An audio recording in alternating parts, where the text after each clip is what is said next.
میں پیاسا ہوں۔ کیا ہمارا نجات دہندہ خداوند یسوع مسیح نے یہ کہہ کر کہ میں پیاسا ہوں اپنے دکھ درد میں آسانی پیدا کرنا چاہی، یا وہ پانی مانگ کر اپنی زندگی میں اضافہ کرنا چاہتا تھا؟ اگر ایسا ہوتا تو وہ اپنے دکھوں میں کمی کرنے کے لیے صبح 9 بجے پیش کی جانے والی پت ملی میں پی لیتا اور اپنی موت کو آسان بنا لیتا۔ وہ تو رضاکارانہ طور پر سب کچھ برداشت کر رہا تھا، کیونکہ اس کے دکھ خدا کے جلال اور بنی نوع انسان کے گناہوں کے کفارے کے لیے تھے۔ پھر یونانی زبان کے لفظ لیگے، اس نے کہا، زمانہ حال جاری میں لکھے گئے، یعنی کوئی ایسا کام جو ایک وقت میں شروع ہوا اور مسلسل جاری رہا۔ سے مراد یہ ہے کہ وہ کہہ رہا ہے کہ میں پیاسا ہوں، جس کا مفہوم یہ بنتا ہے کہ وہ آج بھی کہہ رہا ہے کہ میں پیاسا ہوں، اگرچہ آج وہ پانی کا نہیں بلکہ اپنے لوگوں کی محبت اور خلوص کا اور اپنے خون خریدوں کے ساتھ رفاقت رکھنے اور گناہ گاروں کی نجات کا پیاسا ہے۔ آج ہم گناہ گار اپنے گناہ کو ترک کر کے اپنی زندگی یسوع مسیح کے ہاتھ میں دے کر اس کی پیاس بجھا سکتے ہیں۔ زندگی کا پانی۔ خداوند یسوع مسیح پانی مانگ کر دراصل زندگی کے اس پانی کو متعارف کروانا چاہتا ہے جو اس کے پاس ہے۔ یوحنا کی انجیل کے 4 باب میں اس نے سامری عورت سے کہا، مجھے پانی پلا۔ سامری عورت نے جواب دیا، تو یہودی ہو کر مجھ سامری عورت سے پانی کیوں مانگتا ہے؟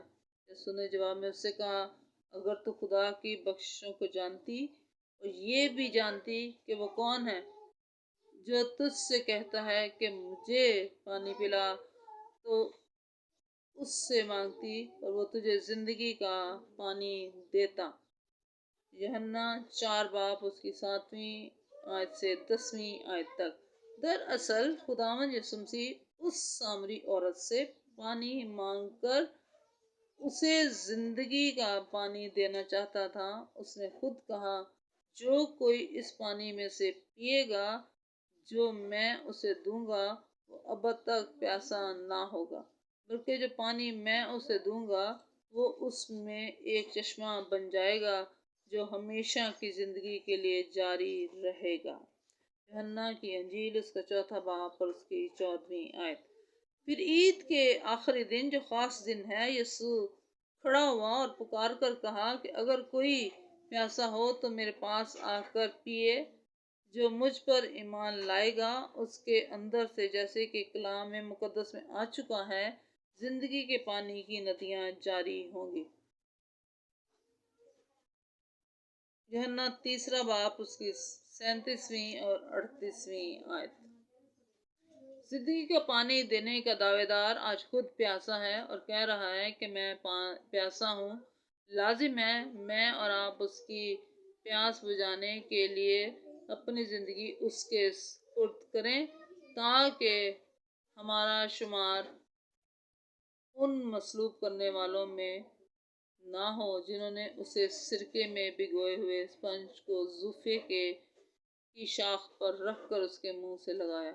یہ نہ صرف اس کی شان کے خلاف گستاخی تھی بلکہ ایک سنگین گناہ بھی تھا۔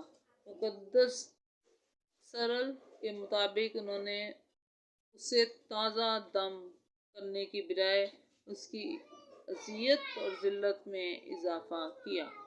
میں پیاسا ہوں پر رومی سپاہیوں اور یہودیوں کا رد عمل کیا تھا، اس کو ہم اس طرح سے جان سکتے ہیں۔ پس انہوں نے سرکے میں بھگوئے ہوئے اسپنج کو زوفے کی شاخ پر رکھ کر اس کے منہ سے لگایا۔ یوحنا 19 باب اس کی 29ویں آیت۔ اور آگے اس کے بارے میں اگر جاننا چاہیں، مقدس متی رسول کی انجیل اور مرقس کے مطابق سرکنڈے پر رکھ کر اسے چسایا۔ یہاں پر ہم دیکھتے ہیں کہ خداوند یسوع مسیح کی پیاس کے اظہار پر رومی سپاہیوں اور یہودیوں نے اس کی پیاس بجھانے کے لیے 3 چیزیں استعمال کیں۔ نمبر 1 سرکہ، نمبر 2 اسپنج اور نمبر 3 سرکنڈا یا زوفہ۔ آئیے ہم اس دور میں ان چیزوں کی ساخت اور اس کے استعمال پر غور کریں۔ نیز علم الہیات کی روشنی میں ان اشیاء کے استعمال کیے جانے کا جائزہ لیں۔ سرکہ سرکہ کے بارے میں جب ہم جانتے ہیں، پانی ملایا ہوا سرکہ انتہائی غریب لوگوں کا مشروب تھا، جو مے کے خمیر سے اٹھوانے سے بنتا تھا، اور رومی سپاہیوں کی رسد میں بھی شامل تھا۔ عاموس نبی کے نزدیک کسی نذیر کو مے پلانا سخت گناہ ہے، لیکن تم نے نذیروں کو مے پلائی اور نبیوں کو حکم دیا کہ نبوت نہ کریں۔ عاموس 2 باب اس کی 12ویں آیت۔ یہی وجہ ہے کہ مبارک جمعہ کے دن جب خداوند یسوع مسیح کو صلیب پر لٹکا دیا گیا تو تقریباً صبح 9 بجے اسے پت ملی ہوئی مے پیش کی گئی اور اس نے اسے پینے سے انکار کر دیا کیونکہ وہ خدا کا نذیر تھا۔ متی 27واں باب اور اس کی 34ویں آیت۔ شریعت کے مطابق منت ماننے والوں کو پاکستان کی کوئی پیداوار کھانے یا پینے کی اجازت نہ تھی، جس میں سرکہ بھی شامل ہے۔ پھر خدا نے موسیٰ سے کہا کہ بنی اسرائیل سے کہہ کہ جب کوئی مرد یا عورت نذیر کی منت یعنی اپنے آپ کو خداوند کے لیے الگ رکھنے کی خاص منت مانے تو وہ شراب سے پرہیز کرے اور مے کا یا شراب کا سرکہ نہ پیے۔ گنتی اس کا 6 باب 1 اور 3 آیت۔ یسوع مسیح بھی ایک نذیر ہے اور اس کی اس حالت کو اس وقت نظر انداز کیا جا رہا ہے کہ وہ دنیا کا مالک ہے، وہ خدا کا بیٹا ہے، جو کہ وہاں کھڑے لوگوں کی سمجھ میں نہیں آ رہا۔ خداوند یسوع نے جب یہ کہا کہ میں پیاسا ہوں تو اس کے رد عمل میں مقدس متی، مرکز اور یوحنا کی اناجیل کے مطابق رومی سپاہیوں اور یہودیوں نے اسے سرکہ پلایا، جو ایک انتہائی گھٹیا مشروب تھا، جس سے انہوں نے نہ صرف اسے بادشاہوں کے بادشاہ کی پیاس کا مذاق اڑایا بلکہ شریعت کے مطابق وہ ایک ہولناک گناہ بھی کر چکے تھے، کیونکہ عاموس نبی کے مطابق کسی نذیر کو مے پلانا گناہ ہے۔ ان کا یہ عمل خداوند یسوع مسیح کو نذیر نہ ماننا تھا، بلکہ اس کا برملا انکار تھا۔ اپنے اس عمل سے انہوں نے خداوند یسوع مسیح کی موت کو جہان کے گناہوں کا کفارہ ہونے اور اس کے نجات دہندہ ہونے کا انکار کیا۔ ایسا ہونا اس لیے لازم تھا کہ نوشتہ پورا ہو کہ میری پیاس بجھانے کو انہوں نے مجھے سرکہ پلایا۔ زبور 69 اس کی 21ویں آیت۔ یہ دوسری چیز ہے جو ہماری نجات دہندہ خداوند یسوع مسیح کی پیاس بجھانے کے لیے استعمال ہوئی۔ اناجیل میں اس کا ذکر صرف خداوند یسوع مسیح کی مصلوبیت کے وقت ہی ہوتا ہے، لیکن ابتدائی دور میں اس کا ذکر مختلف طریقوں سے کیا گیا ہے، جو اسے ایک آبی جانور بیان کرتے ہیں۔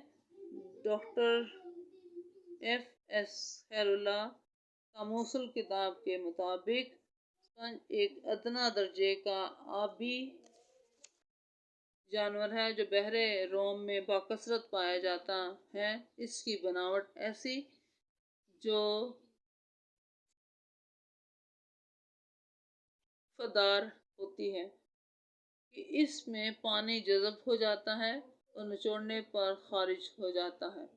یہی آبی جانور ہے جسے خداوند یسوع مسیح کی پیاس کا مذاق اڑانے اور اسے ذلیل کرنے کے لیے استعمال کیا گیا۔ سرکنڈہ اس کے عبرانی زبان کا لفظ کانا ہے۔ یہ پنجابی زبان کے لفظ کانا سے مشابہت رکھتا ہے، یونانی زبان میں جو اردو زبان میں لفظ کلم سے قریب تر ہے۔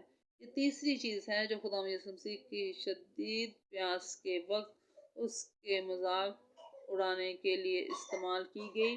یہ پودا ہے جو یردن کی وادی کے اس ندی نالوں کے کنارے اگتا ہے جو بحر مردار میں گرتے ہیں۔ یہ زیادہ تر پانی کے کنارے کیچڑ میں پیدا ہوتا ہے۔ ایوب کی کتاب، اس کا 8واں باب اور اس کی 11ویں آیت۔